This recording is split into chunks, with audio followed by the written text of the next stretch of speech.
रामपाल जी महाराज के अमृत वचन।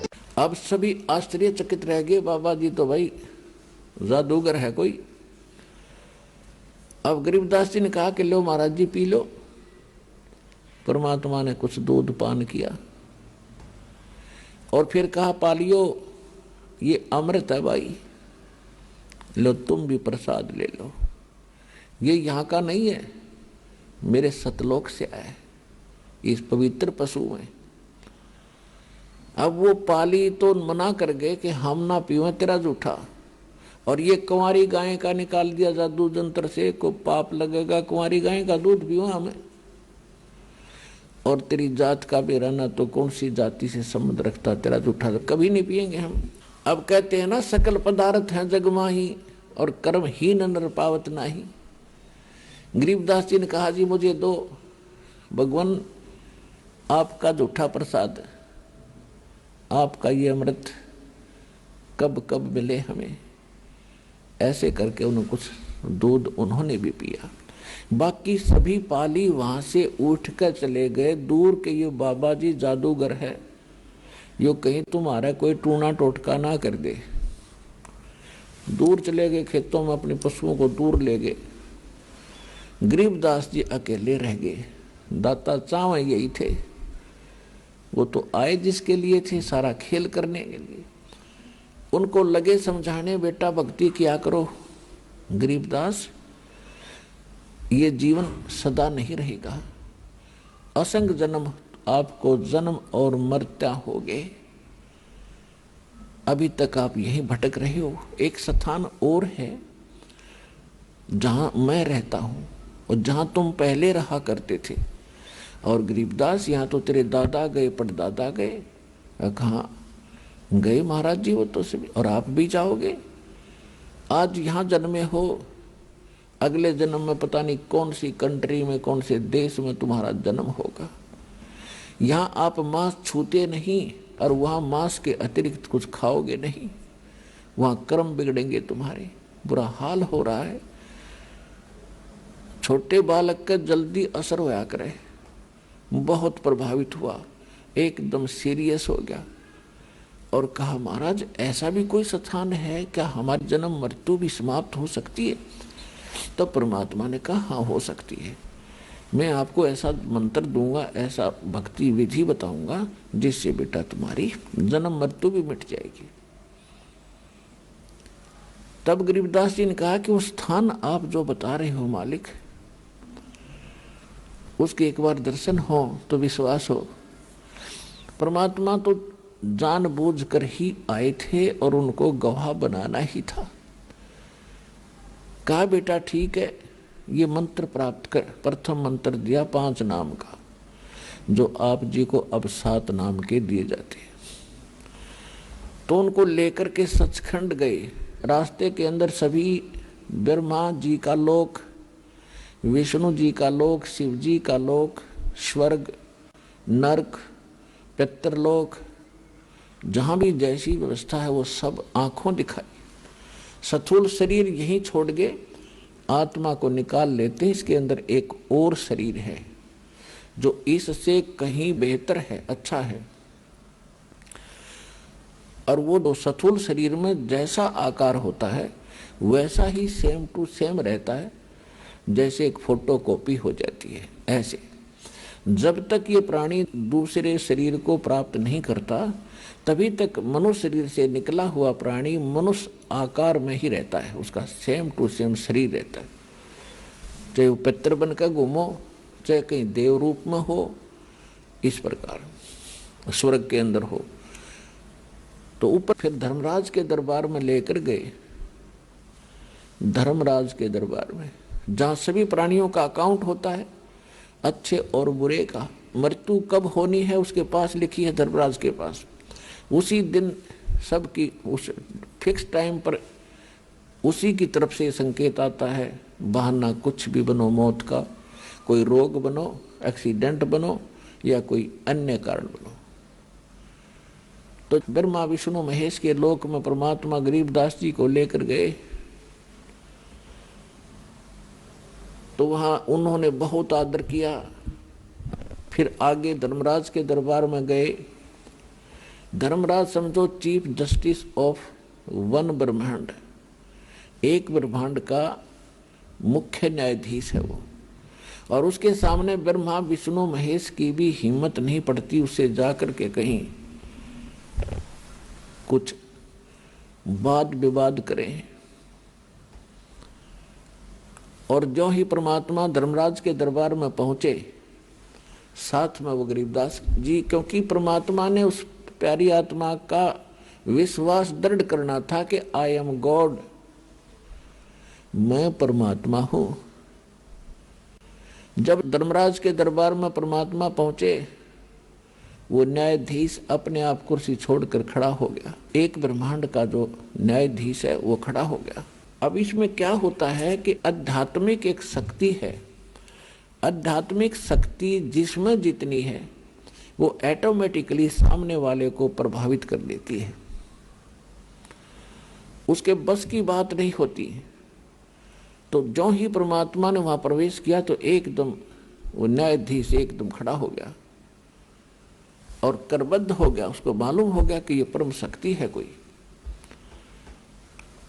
तो परमात्मा ने जाकर के उसको क्या कहा कि धर्मराज कान खोल कर सुन ले मेरी एक वचन। मेरा कोई भक्त हो जिसने ये कह दिया कि मैं कबीर जी का भक्त हूं, और वो प्रमाणित यानी मेरे अधिकारी संत से जिसको नाम प्राप्त हो,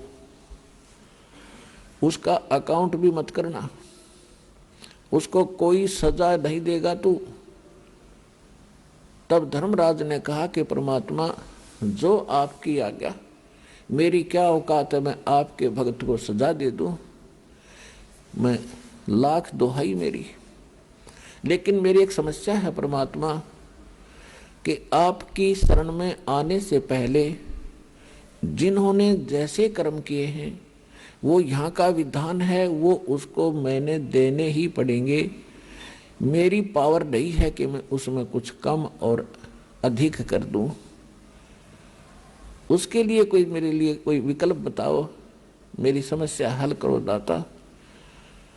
तब परमात्मा ने कहा कि जो मेरा भक्त ये कहे कि मैं कबीर जी का शिष्य हूँ, उनका बच्चा हूँ, उनका उपासक हूँ, तो उसकी जांच करो कि वास्तव में ये वो है कि नहीं, सच्चा है तो उसके बाद मेरे पास लेकर आ जाना इसकी बही को, अपनी को, इसके अकाउंट को।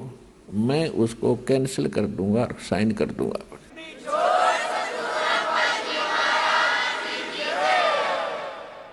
धर्मराज दरबार में देई कबीर तलाक, मेरे भूले चूके हंस को पकड़ियो मत कजाक। बोले पुरुष कबीर से धर्मराज कर जोड़े, तुमरे हंस को पकड़ू नहीं, मोहे 2 ही लाख करोड़। फिर क्या कहता है कि कर्मों से तीरथ है और अब जब पे नाम कबीर, वो तो मुझे पकड़ने पड़े, दाता जड़नी पड़े जंजीर।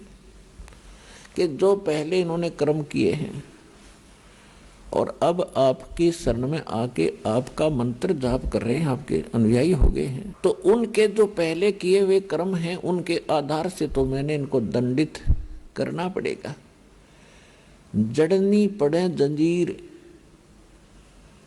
तब परमात्मा ने क्या कहा, कर्म भरम ब्रह्मंड के और पल में करहूं नेस, जिन हमरी 2 ही दी, सो करो हमारे पेश। जिन्हें मेरी दुहाई भर दी कि मैं कबीर साहिब का बच्चा हूं, उस परमात्मा का अनुयायी हूं, तो उनको मेरे पास लाना। कहाँ लाना? इसी प्रत्येक ब्रह्मांड में परमात्मा का एक यहाँ एक अलग स्थान है, त्रिकुटी पे।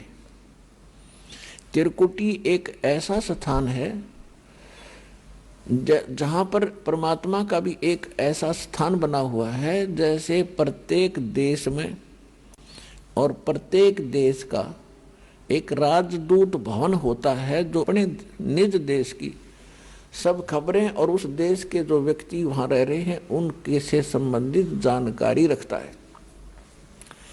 तो ये धर्मराज को भी पता था कि यहाँ एक कार्यालय है जिसमें ये साहब बैठते हैं। गरीबदास जी को तो जिंदा महात्मा दिख रहे थे और धर्मराज को उस रूप में दर्शन हो रहे थे जिस रूप में वो अपने ऑफिस में बैठते हैं, वहाँ अपने दरबार में बैठते हैं। तब उनको कह रहे थे यदि तुम्हें कोई ऐसी समस्या आती है तो करो हमारे पेश, वहां ले आना इस आत्मा को और गिर तेरी बई को, ये तेरे अकाउंट को भी ले आना। कर्म भरम ब्रह्मंड के पल में करहूं नेस, जिन हमरी दो ही दी सो करो हमारे पेश। एक पल में काट दूंगा इन सारे ब्रह्मंडों के, तेरे कर्म भ्रम इस ब्रह्मंड के। अमर करूं सतलोक पठाऊं, ताते बंदी छोड़ कहाऊं, बंदी छोड़ हमारा नामम, अदर अमर है अस्थिर ठामम। सतगुरु शरण आके फिर धर्मराज डर कैसा। इस परमात्मा की शरण में आने के बाद तो धर्मराज का भय नहीं रहता आपको। एक भक्त, वैसे तो बहुत भक्तों के साथ ऐसी घटनाएं घटी हैं, तो एक आध भक्त की बात याद रह जाती है। वो कह रहा था कि मैं रात्रि में सो गया, रात्रि में दो काले काले व्यक्ति बड़ी बड़ी कद, वो कहने लगे का मेरे साथ चलो, और मैं न चाहते हुए उनके साथ उड़ लिया। विवश पता नहीं क्या हुआ, और मैं जब एक महल सा दिखाई दिया काफी निकट सी, तो मैंने पूछा भाई कहाँ ले जा रहे हो मुझे। उन्होंने कहा कि तेरे को धर्मराज के पास पेश करेंगे, और कहा फिर क्या करोगे। उसके बाद जो आदेश होगा नरक में डालना है या कुछ कहीं और भेजना है, तो फिर वो ऐसा ही करेंगे। तो उसने कहा कि मुझे फिर बात याद आई कि गुरुजी बताते हैं कि भी हमें तो यम के दूत लेने आ ही नहीं सकते। तो पहले तो ये सोचा कि शायद मेरी कोई करनी में फर्क तो नहीं पड़ गया, कोई भक्ति में। फिर उसने सोचा कि अब क्या बने, गुरुजी का तो आदेश है कि यम के दूत लेने नहीं आ सकते। तो मैं वहीं अड़ गया, खड़ा हो गया। कहने लगा भाई तुम नहीं ले जा सकते मेरे को, तुम यम के दूत हो क्या। हाँ हम यम के दूत हैं। कि भाई तुम नहीं ले जा सकते, पता है तुझे मैं कबीर साहब का उपासक हूँ, भगवान कबीर साहब का बच्चा हूँ। तो बोले चल चल तू आगे ने, आगे बात फैसला होगा। वो मुझे आगे की सीटें में पाछे न खिसकूं तो मेरी उनकी झगड़ा हो गया, गुट्टम गुट्टा। दोनों में से एक बोला भाई पहले पता करा, कदे गलती लाग रही हो, इतना कॉन्फिडेंस से ये आदमी कह रहा है, कदे हम इसने खाम खा पीटे फिर हमें सजा मिला है, जा पूछ के आ तू। एक मेरे पास खड़ा रहा, एक अंदर गया।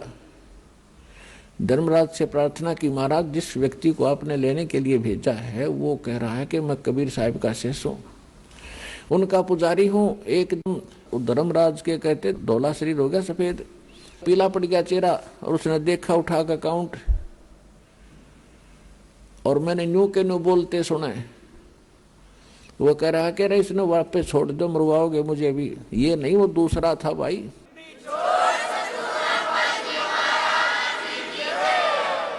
तो वापस आया, उसने कहा छोड़ बीमारी ने कहते ऊपर से पटक दिया मैनू, और मैं वहां गोते खाता। फिर एकदम नो शरीर में आया। शरीर में आने के बाद भी 10 मिनट तक मेरा शरीर कार्य नहीं कर रहा था, पसीना पसीना। यदि मैं ऐसी दशा ना होती तो मैं ये सोचूं केवल सपना था, और शरीर में जान नहीं, 10 मिनट में हरकत में आए मेरे अंग। और उस दिन नौजगी है परमात्मा, मेरी तो आज मौत थी और जाना था। परमात्मा की समर्थता से और परिचित हुआ, दृढ़ता आई भक्ति में। तो अपने आत्माओं ये सत्कर मान लेना, परमात्मा की महिमा जो दास आपको सुना रहा है ये 100% सही है। और सच्चे दिल तो भक्ति करोगे, नियमित रहोगे, आपको पल पल में दिखाओगा झटके कि भगवान ऐसा होया करे। ऐसा होता परमात्मा। और ये क्या करता है भगवान?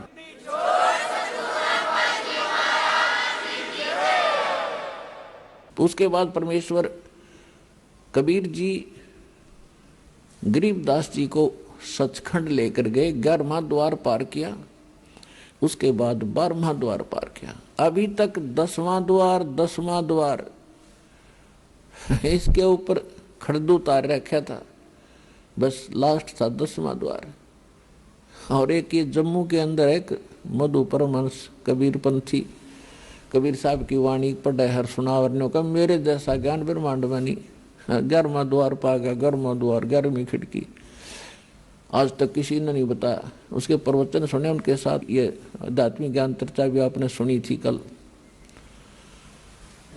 तो ये नकली आदमी है, न कख का पता नहीं, कह का पता नहीं, ना भक्ति मार्ग ठीक, ना इनका ज्ञान सही।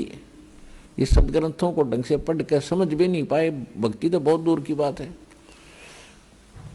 तो 12वां द्वार पार करके सचखंड में जाया जाता है, सतलोक में। 11वां जो द्वार है वो परब्रह्म यानी अक्षर पुरुष के लोक में खुलता है। फिर अक्षर पुरुष के 7 संख ब्रह्मांडों को पार करके इतना क्षेत्र तय करना पड़ता हमने। फिर 12वां द्वार है जो अक्षर पुरुष के लोकों का अंत होता है और सतलोक में प्रवेश होता है। और उसके बीच का जो रास्ता वो गुप्त है, ऐसे घूम कर जाता है, उसको भंवर गुफा कहते हैं। और तब वहां जाया जाता है। 12वें द्वार पार करके सतलोक आता है और वहां परमात्मा है। जब वो सतलोक में पहुंचे, गरीबदास जी ने देखा वहां का नजारा, ओए होए होए। पुण्यात्माओं, यहाँ तो उस स्थान की महिमा की कोई तुलना भी नहीं कर सकते, किसी से हम कंपेयर करके आपको बता नहीं सकते। वो तो वहाँ जाकर देखोगे जब आनंद नारा होगा। बाकी कुछ मिलता जुलता उसका कुछ आभास आपको कराया जाता है। वहाँ सतलोक एक पृथ्वी है, जैसे यह धरती आप देख रहे हो ऐसी ही है, लेकिन उस पृथ्वी में प्रकाश गणा है। जैसे आप देखते हो कहीं पर कोई दरिया का रेत पड़ा हो और उस रेत में चमक होती है, चांदी की तरह चमकते हैं सूर्य की रोशनी में, ऐसे वह पृथ्वी सारी ही ऐसे चमकती है और उपजाऊ बहुत घनी है। वहाँ पर सब बाग बगीचे हैं, झरने बहते हैं। यहाँ तो पत्थर के पहाड़ हैं, वहाँ हीरे और पन्ने होते हैं, इनके वो पहाड़ हैं, मोतियों के पहाड़ हैं। यहाँ तो कंकर पत्थर हैं, वहाँ मोतियों हीरों के पहाड़ हैं। और उन्हीं में बीच में पृथ्वी रेत है, उन्हीं में बाग बगीचे हैं, झरने बहते हैं, सफ़ेद रंग के सभी वहाँ सब वस्तुएं सफ़ेद कलर की होती हैं, यानी और एक तत्व से बनी हुई होती है। वहाँ मनुष्य भी ऐसे ही जैसे यही आकार है, स्त्री हैं, पुरुष हैं, आपके पूरे परिवार हैं। वो परिवार के आप साथ ही आए थे, इकट्ठे डूबे थे, कब इस काल के साथ हम इकट्ठे आए थे। और वो परिवार आज पता नहीं कहाँ कहाँ भटक रहे हैं, कोई कहीं कोई कहीं। तो वहाँ जाकर आप फिर से ऐसे ही परिवार बनेगा जैसे आपका यहाँ हुआ है। और ये परिवार तो आपका है ही नहीं, आज पता नहीं किसकी मृत्यु हो जाए। आज आप अपने बच्चों में, अपने परिवार में, अपने माता पिता पति पत्नी में आप कितना मोह करते हो, कितना प्यार से रहते हो। और यहाँ पता नहीं कब किसके ऊपर के बिजली गिर जाए, ऐसे गंदे लोक में हम रह रहे। अब यहाँ हम अपने परिवार में कितने प्यार से रहते हैं, फिर मृत्यु होती है, फिर हम टक्कर मार मार कर रोते हैं। तो ये क्या है यहाँ पर, ये क्या परिवार हुआ, ये क्या व्यवहार हुआ यहाँ का। और वहाँ जाएंगे ऐसे परिवार बनेगा जैसे यहाँ बना है। और फिर वहां कभी मृत्यु नहीं होगी, वहां कोई कष्ट नहीं, किसी चीज का अभाव नहीं, और अपना खाओ पियो नहाओ दो, दूधों की नदियां बहती हैं, वहां शहद की नदियां बहती हैं, वहां पर बाग बगीचे सदाबहार हैं, कभी सूखते नहीं, उनके फल कभी समाप्त नहीं होते। आपके अलग अलग मकान बने हुए हैं, बहुत सुंदर महल, और आगे लान है, प्रत्येक के आंगन में विमान खड़े हैं वहां के बने हुए। तो पुण्यात्माओं, ये कोई बालकों का ज्ञान नहीं, ये ना सोचना कोई डूम बाट के गीत है, कोई वैसे रोजी रोटी के लिए बहका रहा हो किसी को। ये आंखों देखा, उन संतों ने बताया, भगवान ने आके बताया, और ये सारा ज्ञान आपके रूबरू हो रहा है, ये दास बतान लाग रहा है आपको। तो इस गंदे लोक से निकलने का ईब सु अवसर है। परमात्मा कहते हैं समझा है तो सिर धर पाओ, और बहुर नहीं रहे सदाओ।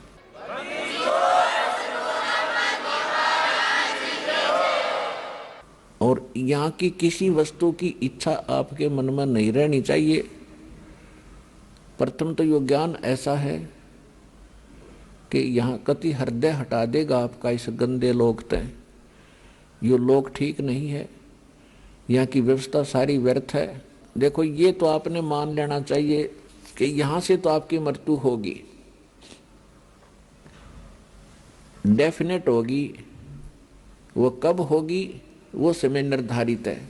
जैसे परमात्मा बताते हैं कि साथी हमारे चले गए, हम भी चालनहार, और कोई कागज में बाकी रह रही, तांत लगी है वार। अब जैसे कोई व्यक्ति मृत्यु को प्राप्त हो जाता है, दूसरे सोचते हैं इसको बीमारी होगी थी, एक्सीडेंट हो गया, यूं मर गया, हम अभी नहीं मरेंगे, चलो हम चलते हैं अपना काम करते। वो भी यही सोच रहा था कि अभी नहीं मरेंगे। तो यहां कहते हैं ना जाने काल की कर डारे, और किस विध ढल जा पास आवे, और जिनाते सिरते मौत खुड़क दी, उनानो केड़ा हासावे। या नाचते हैं, गाते हैं, फिल्मी गाने सुनते हैं, एक सेकंड में ना जाने कित बिजली गिर जा, जगह जगह भूकंप आते हैं, और वो पता नहीं क्या क्या नाच रहे होते हैं, कूद रहे होते हैं, कोई गाने सुन रहा होता है, 1 मिनट में बिजली गिर जाती है, हाहाकार मच जाती है, सांस लेने का टाइम नहीं मिलता इनको। तो ऐसे गंदे लोक में तुम ऐसी खुशी मना रहे हो, तुम्हें डर नहीं रहा, तुम्हें ज्ञान नहीं है। 2 प्रकार के व्यक्ति यहाँ पर ऐसी गलतियां करते हैं। एक तो कति बालक होते हैं, उनको ज्ञान ही नहीं, वो सर्प को भी पकड़ लेते हैं, आग में भी हाथ डाल देते हैं। और दूसरे जिन्होंने भांग पी रखी हो या नशा कर रखा हो, वो व्यक्ति ही निर्भय होकर के ऐसे भयंकर स्थान पर और मस्ती में रहते हैं। इस ज्ञान से वह भांग उतारी जाती है, वो नशा उतारा जाता है, और वो बालक की बुद्धि आपकी समाप्त की जाती है, आपके विचार मैच्योर किए जाते हैं, मजबूत किए जाते हैं, स्वस्थ किए जाते हैं कि ये लोग ठीक नहीं है, यहाँ का भगवान ठीक नहीं है, यहाँ का कोई भी व्यवहार ठीक नहीं है। यहाँ से पीछा छुटवाने का समय केवल अब आया है। ये 4 युगों के बाद यही समय होता है। यह बिचली पीढ़ी अब प्रारंभ हुई है। 1951 में दास का जन्म हुआ, 1947 को भारत आज़ाद हुआ। उसके बाद शिक्षा धीरे धीरे पनपी है, ना कोई शिक्षा के निकट नहीं जाता था। और अब शिक्षा की इतनी आवश्यकता महसूस करवा दी भगवान ने, दया करी दाता ने, कि बच्चा बच्चा पढ़ा दिया अपने सब ने। चाहे जिसका बिल्कुल ब्योंत नहीं है, गरीब भी व्यक्ति है, वो चाहता बेटा बेटी ने खूब पढ़ा दूं, अच्छा इनको शिक्षा दिवा दूं। तो इस शिक्षा का परमात्मा ने प्रेरणा की, और इस शिक्षा का लाभ आपको ईब मिलेगा। यहाँ बड़ी अच्छी बात है, शिक्षा ग्रहण कर ली, पढ़ लिए बच्चे, बहुत अच्छी ट्रेनिंग भी कर गए। 1 करोड़ बच्चे पूरे हिंदुस्तान में शिक्षा पूरी करके और अपने रोजगार के लिए चल पड़ते हैं। कितनों को नौकरियां मिलती हैं, मान लीजिए 10% ने 10 लाख ने मिल गई 1 वर्ष में नौकरी, तो 90 लाख क्या कर रहे हैं? उनको तो कोई राहत मिली नहीं, अपना वही दैनिक कार्य जो परंपरागत होता है उसी को कर रहे हैं। तो इसका उद्देश्य ये था दाता ने आपको शिक्षित कराने का कि आप भगवान पहचान सकते हो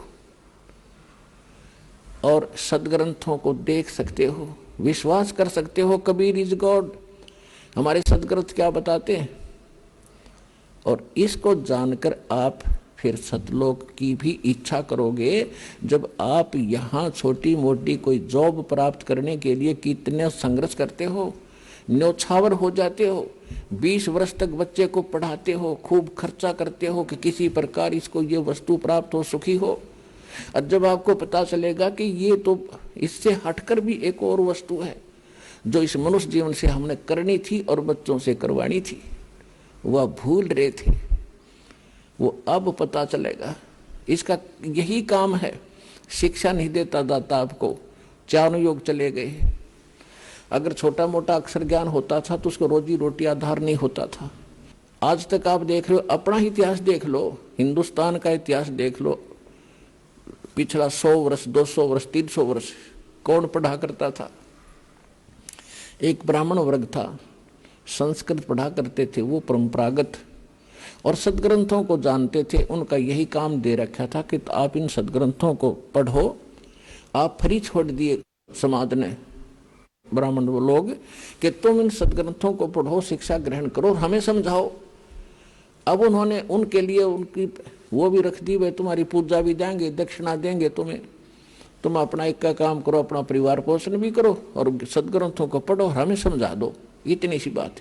तो इन ब्राह्मणा के समझ में नहीं आई सदग्रंथ। और परमात्मा आए 600 वर्ष पहले, ये सच्चा ज्ञान बताने लगे तो विरोध कर दिया, इन ब्राह्मणों ने करवा दिया। ब्राह्मण कोई जाति नहीं है पुणात्माओं, क्योंकि हम अपने अपने वर्ण में पैदा होकर उसी को सत्य मानते हैं, श्रेष्ठ मानते हैं। और कोई उसके विषय में थोड़ा सा बोलता है तो हमें दुख होता है। ये भी हमारी बाल बुद्धि ही होती है, बचपना ही होता है। अब देखो, ब्राह्मण, आज हम ब्राह्मण कुल में जन्मे हैं, मृत्यु के बाद हम शूद्र घर में भी जन्म ले सकते हैं, क्योंकि हमारे संस्कार बहुत पुराने आपस में रले मिले। और हम पशु पक्षी योनि में भी जाएंगे। फिर भी ब्राह्मण कोई जाति से नहीं होता, कर्म से होता है। जो ब्राह्मण यानी पंडिताई गुरुआई करते हैं, जो ज्ञान प्रचार करते हैं, उनको ब्राह्मण कहते हैं, विद्वान कहते हैं। मेरे पूज्य गुरुदेव जी ब्राह्मण कुल में जन्मे थे। गांव बड़ा पैंतावास, जिला भिवानी, चरखी दादरी के पास एक गांव है। ब्राह्मण कुल में जन्मे थे और वो कभी ब्राह्मण नहीं कहते थे, आप अपने आप को एक भक्त या संत कहते थे। और मेरे दादा गुरुजी यानी गुरुजी के गुरुजी गांव छावला दिल्ली में, गांव छावला दिल्ली के वो जाट थे।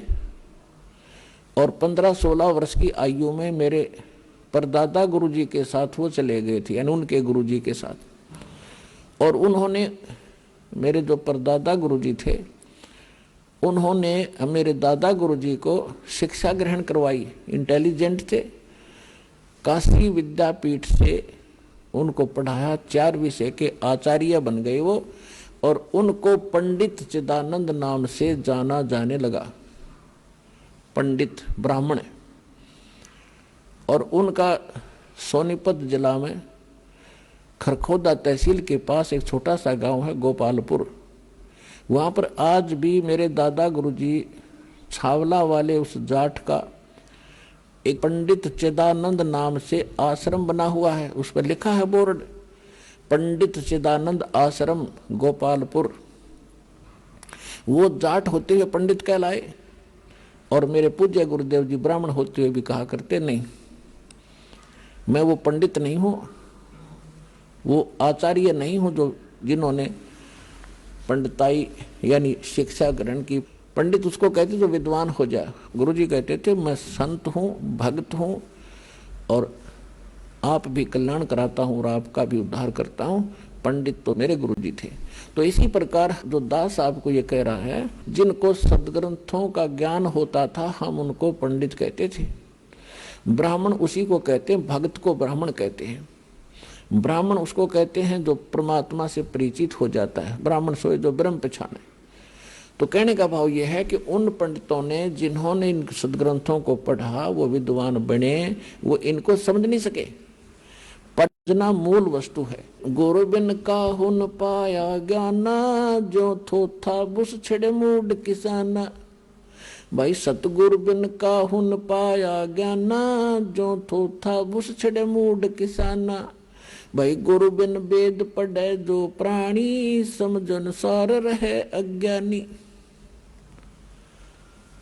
तो पुण्यात्माओं, इस दास से पहले और उन महापुरुषों के अतिरिक्त जिनको भगवान सीधे मिले या परमात्मा के अतिरिक्त इस विश्व में किसी को भी अध्यात्म ज्ञान नहीं था। ये सभी वेद ज्ञान विरुद्ध साधना बताते और करते रहे ब्राह्मण होकर के। ये सभी अज्ञानी थे। पुण्यात्माओं, ये शब्द यदि कहीं कहा जाए बगैर प्रमाण के तो इंसान का गला नहीं उतरा, बल्कि नू का यो मूर्ख आदमी है, सब न अज्ञानी बतावे। अज्ञानी का अर्थ है जिनको अध्यात्म ज्ञान नहीं, वेद ज्ञान नहीं, गीता ज्ञान नहीं, पुराणों का भी वो ज्ञान नहीं। यानी हमारे सदग्रंथों से अपरिचित जो गुरु हैं वो अज्ञानी हैं और वो गुरु पद बेशक प्राप्त किए हैं। तो इन बातों का धीरे धीरे समाज को पता भी चलेगा, क्योंकि इसीलिए आपको शिक्षित किया है। प्रमाण दास आपके रूबरू करता ही रहता है, आगे भी करते रहेंगे। अब जो प्रसंग चल रहा है हम उसी पर आते हैं। अब परमात्मा लेकर के गरीबदास जी की आत्मा को और सचखंड पहुंचे, सतलोक में पहुंचे।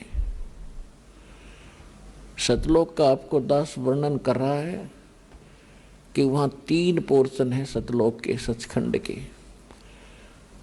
जैसे अपने राजधानी है दिल्ली की, एक तो उसमें बाह्य क्षेत्र है बाहर का जिसमें गांव आते हैं, वो भी दिल्ली ही कहलाती है।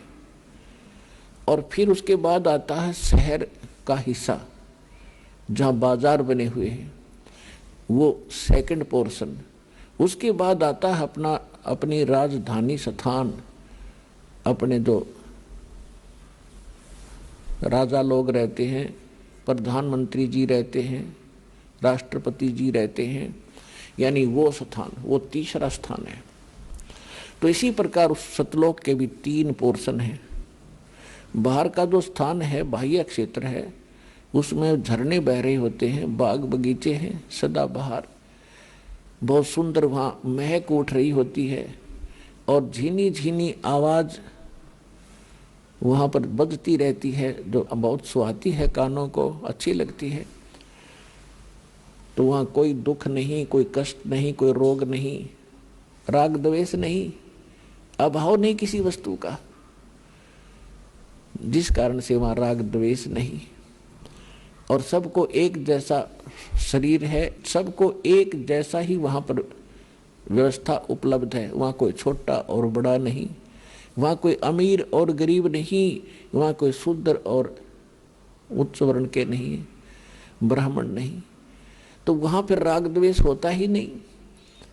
और वैसे भी वो शरीर जो आपको मिलेगा वो सुक्रम कायम ऐसना विरम, वहाँ जो आपको शरीर प्राप्त होगा उसमें नाड़ी तंत्र नहीं होगा, एक तत्व से बना हुआ होगा। उसकी बनावट, उसके अंदर जो मशीनरी है वो बहुत अच्छी होती है, वो कभी नाश नहीं होती। और वहाँ जो आप खाते पीते हो वो कहीं विसर्जन करने के लिए नहीं जाना पड़ता, उस बॉडी में उतना ही कंज्यूम हो जाता है। उसमें एक ऐसा सिस्टम मालिक का अपनाया हुआ है। तो कहने का भाव ये है कि वो सुख हम यहाँ खोज रहे थे युगों से। अब जैसे नमक की बोरी में 1000 बोरी रखी हो नमक की, उसमें खांड का टेस्ट कोई ढूंढे तो वहां तो हो ही नहीं सकता। वो तो बूरा की बोरी में मिलेगा और दोनों एक जैसे कलर में एक जैसे हैं, रंग एक जैसा है, बोरी एक जैसी है, इसी प्रकार उस सतलोक की या नकल है। सतलोक में एज इट इज सृष्टि है, नीचे है, ऐसे ही पुरुष स्त्री है। और ये नकली संत सतलोक की महिमा गाते हैं, राधा स्वामी वाले या और भी कोई भी कबीर पंथी हैं, कहते हैं वहाँ प्रकाश ही प्रकाश है, चेतन ही चेतन है, और परमात्मा निराकार है। आत्मा परमात्मा में ऐसे जाकर मिल जाती है जैसे बूंद समुद्र में, बस कोई अस्तित्व नहीं रहता। तो ये कहते हैं सटदल उवा बाई बकदा, ये उवा बाई बक्के थे, इनको ना आत्म अनुभव स्वानुभव नहीं, ना इनको परमात्मा का ज्ञान समझ। और उसको कोई कह दे चाल तुझे 500 एकड़ जमीन बना बनाई कोठी इतनी सुंदर, और उसको चल वहां तुझे देता हूं, या तो उसका विश्वास नहीं होगा, और विश्वास होगा 2 मिनट लाओगा, छोड़ेगा ढूंढने, का पड़ा रहेगा, चल अपना हमारा ही मौज, वो पड़ा रहेगा कि जिसका कोई बरतो चाहे ना बरतो। तो ऐसा ही है जो दास आपको बता रहा है, या तो आपका विश्वास नहीं होगा, लेकिन विश्वास दास करा के छोड़ देगा।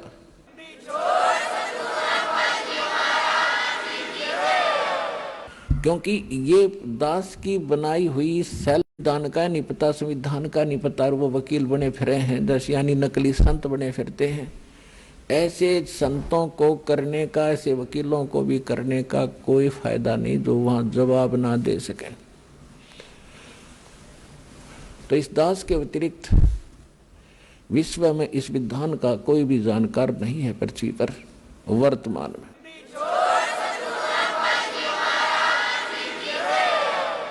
परमात्मा गरीबदास जी को लेकर गए जिंदा महात्मा के रूप में, और गरीबदास जी देखकर उस लोक को हैरान रह गए।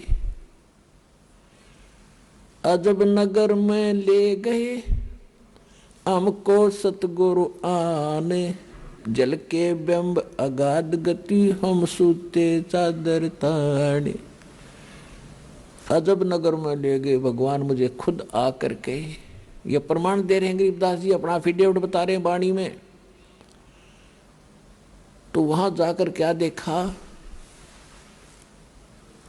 कि परमात्मा बैठे हैं सिंहासन के ऊपर, ऊपर सफेद छत्र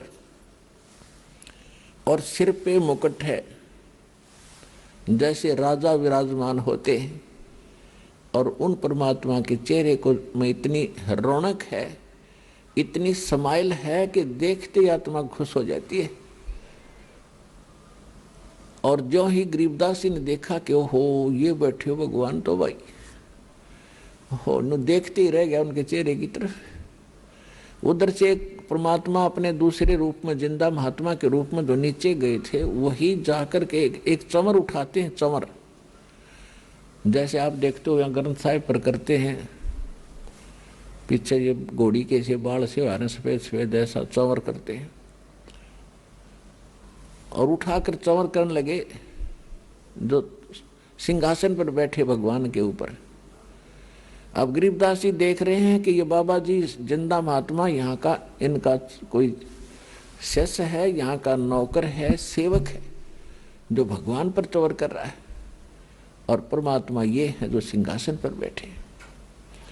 उसी समय सिंहासन पर बैठे परमात्मा खड़े हुए, और नीचे से जिंदा महात्मा के रूप में जो गए थे भगवान, वो उस अनंत कोट ब्रह्मांड के सिंहासन पर विराजमान हुए। जो परमात्मा मुकुट पहरे हुए थे और जिसके एक रोम में, रोम कहते हैं बाल को, रोमकूप कहते हैं तो छिद्र जहाँ बाल उगा है, तो कहते हैं एक रोमकूप में या बाल में कहो रोम में इतना रोशनी है, करोड़ सूर्य मिला दे करोड़ चंद्रमा, इतना तेज। यहाँ तो इन आंखों से नहीं देख सकते हम उस तेज को, वहाँ हमारी आंखें दूसरी होती हैं, आत्मा की आंखों से देखा जाता है और वो बहुत प्यारा लगता है, आंखें बंद नहीं होती।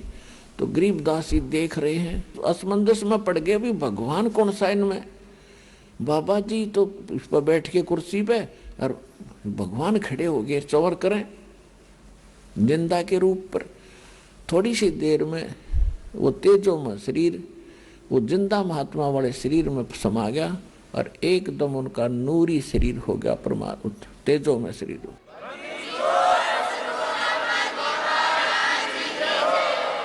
और चंवर अपने आप हवा में हो रहा है से, अब हवा में ऐसे घूम रहा है। अब गरीबदास जी असमंजस में पड़ गए, आश्चर्यचकित हुए।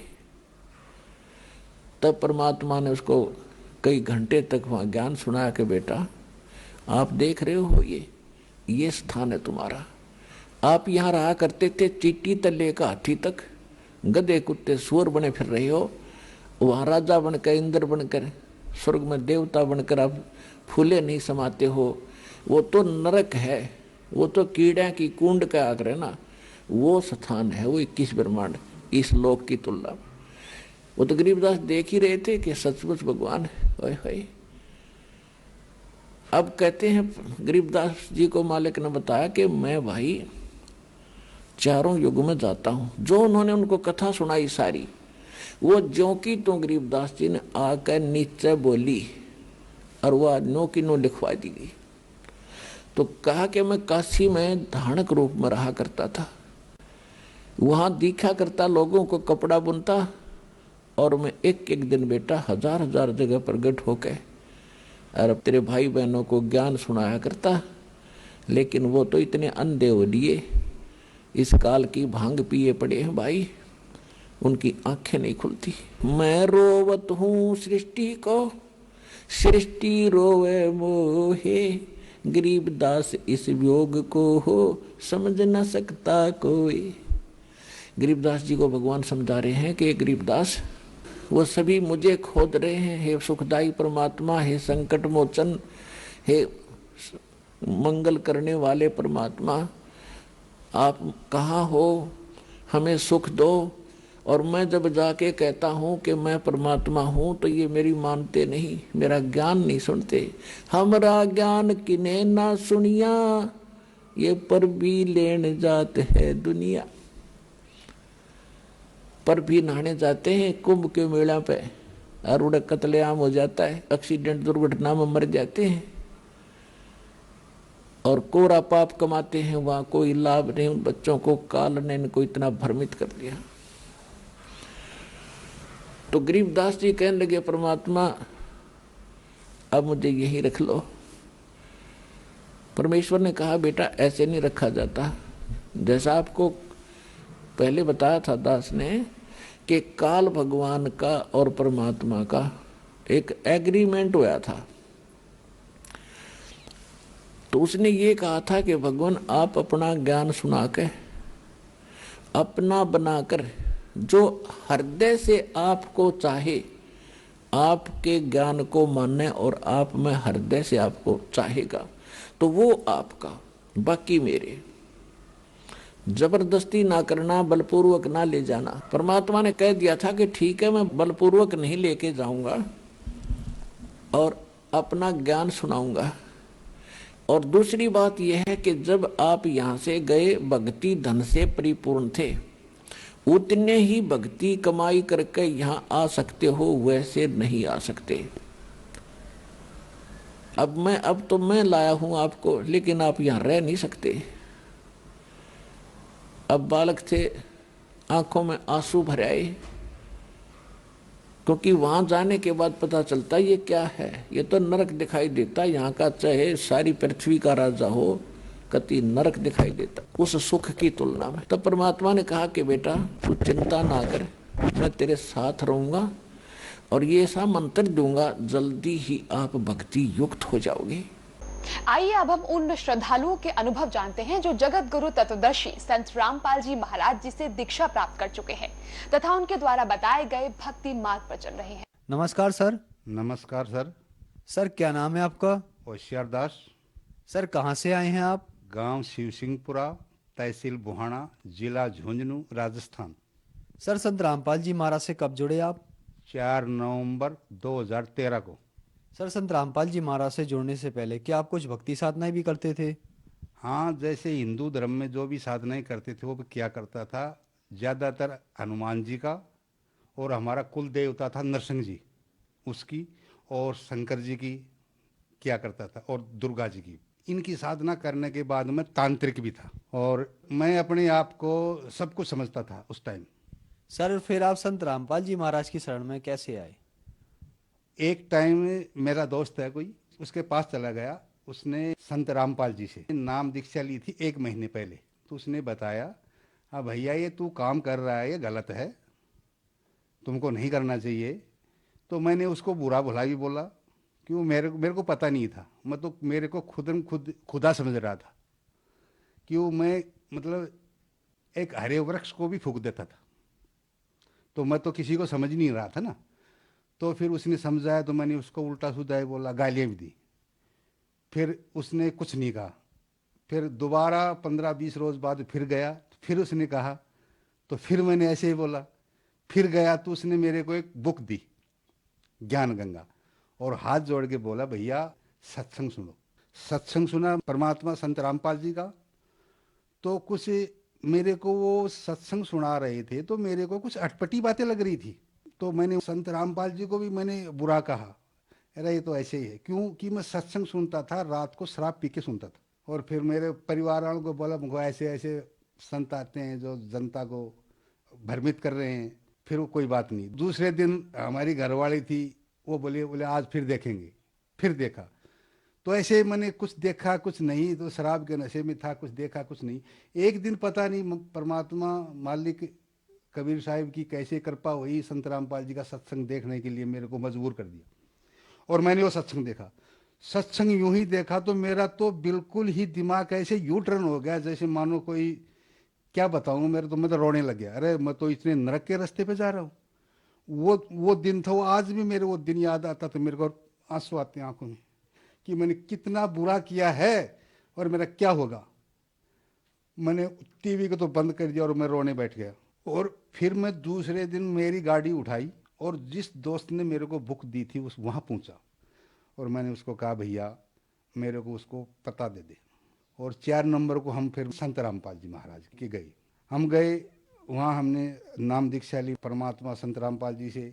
सर आपने बताया कि आपने संत रामपाल जी महाराज का सत्संग सुना और आपकी ज़िंदगी में बदलाव हो गया, आपकी ज़िंदगी यू टर्न हो गई। तो उस सत्संग में संत रामपाल जी महाराज ने ऐसा क्या बताया कि आपकी ज़िंदगी ही बदल गई?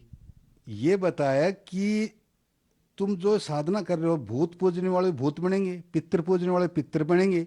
और ये जो पूर्ण परमात्मा की जो भक्ति करने के लिए ओम तत्सत मंत्र, इसका जो जाप करेगा और वो भी बाखबर कोई तत्वदर्शी संत से तुम नाम लेगा तो ही मोक्ष होना है, नहीं तो नहीं होना है। ये मेरे बात को उसको दिमाग में घर कर गई। सर संत रामपाल जी महाराज से नाम दीक्षा लेने के बाद क्या आपको भी कोई लाभ प्राप्त हुए? देखो, सबसे ज्यादा तो आध्यात्मिक लाभ मिला। आध्यात्मिक लाभ जैसे हमारा 84 लाख योनि भोगने के बाद में मनुष्य जन्म मिलता है। मनुष्य जन्म का मतलब मिला कि मनुष्य जन्म मिलता क्यों है, ये जन्म मरण से छुटकारा कैसे मिलेगा, ये परमात्मा कबीर साहिब का ज्ञान संत रामपाल जी ने दिया, जो 600 साल पहले कबीर साहिब जी ने दिया था। और वही ज्ञान आज सदग्रंथों में है, गीता जी में है। जो आज संत रामपाल जी के नाम से नफरत कर रहे हैं, वो भाई बंधु से मेरा यही निवेदन है, जैसे मेरा इतना बुरा चरित्र था, बुरा काम करता था, उनसे छुटकारा मिल गया, तो आप भी देखो इनको ज्ञान पढ़ो, सुख लिखो, उसके बाद में उनको बुरा भला बोलो। मेरा जैसे यूटर्न हो गया, मेरी जिंदगी बन गई। और जब आध्यात्मिक ज्ञान हो जाता है तो आदमी को सब सुख प्राप्त हो जाते हैं। जैसे आर्थिक लाभ, आर्थिक लाभ तो संत रामपाल जी इतना लाभ दे देते हैं हर परिवार को जो समझ भी नहीं सकता। जैसे मैं मेरी बताऊं, जैसे नाम लिया मैंने 14 के अंदर, तो मैंने सरकारी काम करना था वो मैंने छोड़ दिया, क्योंकि उसमें बेईमानियां, चोरी डकैती ये था, मिलावट था, वो मैंने छोड़ दिया कि मालिक का ज्ञान ही ऐसा है। तो मैंने सोचा मैं अब क्या करूं। तो मेरा बच्चा था 19 साल का, उसको ये पॉलिटेक्निकल कर रहा था, वो 1 साल हुई थी उसको ज्ञान नहीं था। मैंने सोचा बेटे अब क्या करेंगे, तो उसको मैंने एक मोटरसाइकिल बाइक रिपेयरिंग की दुकान खोल दी, मालिक से आदेश लिया, वो खोल दी। आज उस दुकान से मेरे ख्याल से मैं ठेकेदारी करता तो उस टाइम भी मेरा काम नहीं चलता था। आज मेरे जेब में पैसे खत्म नहीं होते, ये सिर्फ पूर्ण परमात्मा कबीर साहिब दे सकते हैं, जिनका स्वरूप श्री संत रामपाल जी महाराज हैं। और जैसे शारीरिक लाभ पूछो तो शारीरिक लाभ ऐसे होता है जैसे संत रामपाल जी महाराज से हम नाम दीक्षा लेते हैं तो वो कुछ मर्यादाएं देते हैं, और मर्यादाएं कुछ भंग हो जाती हैं हमारे, क्यों समाज ऐसा ही है, तो उसके अंदर मर्यादाएं भंग हो जाती हैं तो परमात्मा का हाथ ऊपर सिर से उठ जाता है, तो तब कुछ छोटा मोटा रोग भी हो जाता है। तो मेरे दिमाग में तो चक्कर आने लग गए थे सिर में, और मैं बैठ भी नहीं पाता था। मैंने नारनौल हमारे पास में सिटी पड़ती है, वहाँ डॉक्टर से दिखाया, कुछ नहीं फ़ायदा हुआ। जयपुर गया, दमा हॉस्पिटल है बड़ा हॉस्पिटल, उसमें दिखाया, कोई फ़ायदा नहीं हुआ। फिर परमात्मा कबीर साहब ने तत्वदर्शी